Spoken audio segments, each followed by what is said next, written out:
যেটুকুনি গন্ধ আছে সেটুকুনি চর্বি নেই পর্যন্ত কই চর্বি চিনার পিসি আনেনি রানা বল আবার ধুতে যেটুকুনি গন্ধ পাচ্ছে সেটা এই হচ্ছে আমাদের পিকনিক শুরু এই বাজারে শীতকালের প্রথম পিকনিক। আনতে দিয়েছি চল কফি করে আনি। হ্যাঁ কফি করে আনি।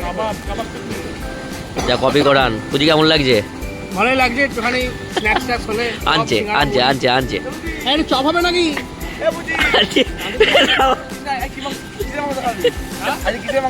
আরে কিসের মাংস খাবি? আগে চাষের খাস গন্ধ কেমন? এই হচ্ছে মাংস। গন্ধ কেমন বুঝি? গন্ধই নেই 6.5 কিলো খাসির মাংস একটু 1.5 কিলো চর্বি 1.5 কিলো চর্বি 10 খানা ভাড়া বেটে দিয়েছে কম দেখ বড় হাতে একটু গন্ধ আছে না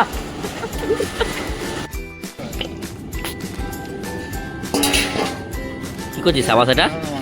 লেবু লেবু ভালো জিনিস দিচ্ছে। তোর সাদা ভাঙা মাংস আমিও করে দিলাম বুঝলি তো পেঁপে জানিস তো হ্যাঁ দে দে দে তোর মাংস গলে আজকে তো হয়ে যাবে আর চিপতে হবে না কত খারাপ মাংস তো বড় ভাব প্রেসারে করে 5 সিটি দেওয়ার পর বল খাসি নাচছে আর ওটা মার নাচা নাচা দে দে দে হলুদ দে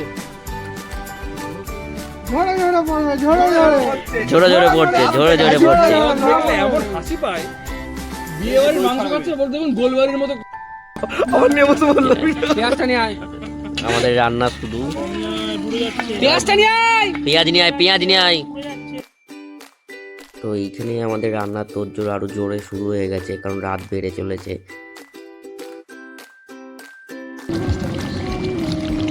খাওয়া থাকতে পারছে না খাওয়া মুখে ঘুমোচ্ছে না না বলে দিয়ে পেট ভর্তি মা খাসি খেয়েছিস রাতের বেলা আলু বাড়া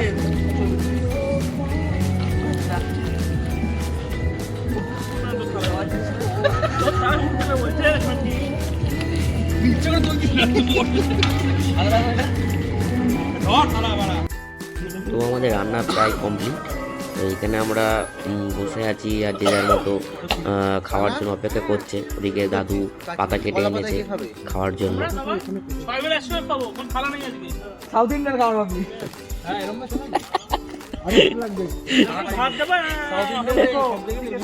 সব একসাথে মাখা হবে নাকি? পিকনিকের একদম শেষ পর্যায়ে আমরা খাওয়া দাওয়া শুরু হবে। এখন রাত্রি 11টা বেজে গেছে প্রায়, চরম ঠান্ডা।